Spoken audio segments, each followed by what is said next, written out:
Bienvenue à la ferme des possibles, à Stains, en Seine-Saint-Denis.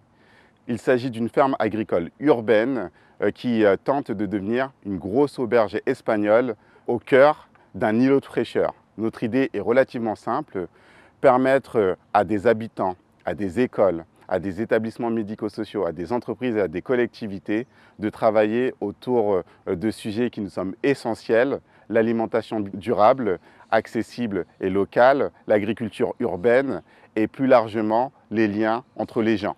Notre approche, c'est de construire avec ce qu'on a sous la main et sous les pieds, des matériaux de proximité, peu transformés et abondants. Les matériaux de réemploi répondent en fait à ces critères.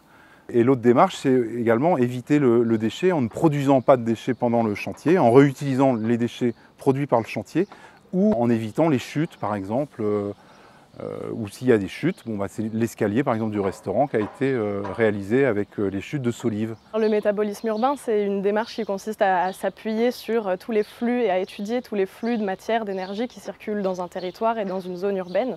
Et donc Plaine Commune, le PT, menait en parallèle cette étude du territoire pour identifier les gisements de matériaux qui existaient sur son territoire. Et donc on a pu s'appuyer sur cette démarche-là pour mener ce projet et aller sourcer dans le territoire. Il se trouve qu'à quelques kilomètres d'ici, à Épinay-sur-Seine, il y avait un projet de réhabilitation thermique où toutes les fenêtres de bois allaient être remplacées.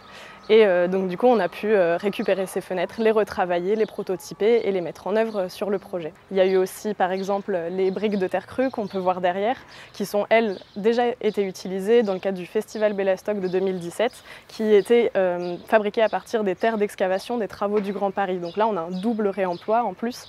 Sur le bâtiment, de manière générale, on est à peu près 14% de matériaux réemployés en masse. Et si on compte que la façade, donc qui va prendre en compte les briques de terre crue et les menuiseries, on est à 70% de matériaux réemployés. Si on prend en compte tous les matériaux bio et géosourcés, on est à 90% de matériaux issus de ressources renouvelables.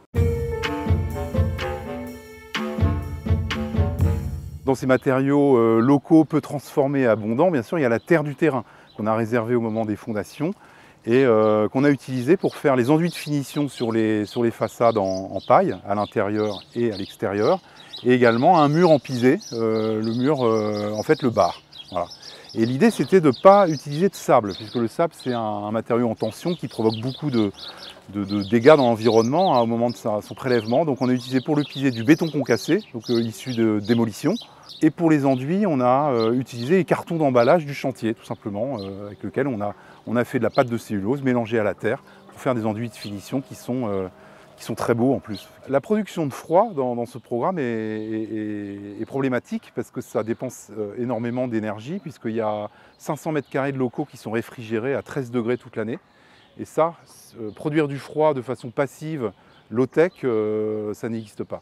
Mais la démarche pragmatique qu'on a adoptée, c'est de ne pas chauffer les bureaux, c'est d'utiliser en fait l'énergie que dégage la machine à faire du froid, la pompe à chaleur, pour chauffer les bureaux. Donc c'est une thermofrigopompe qui permet à la fois de produire du froid et du chaud de façon assez économe.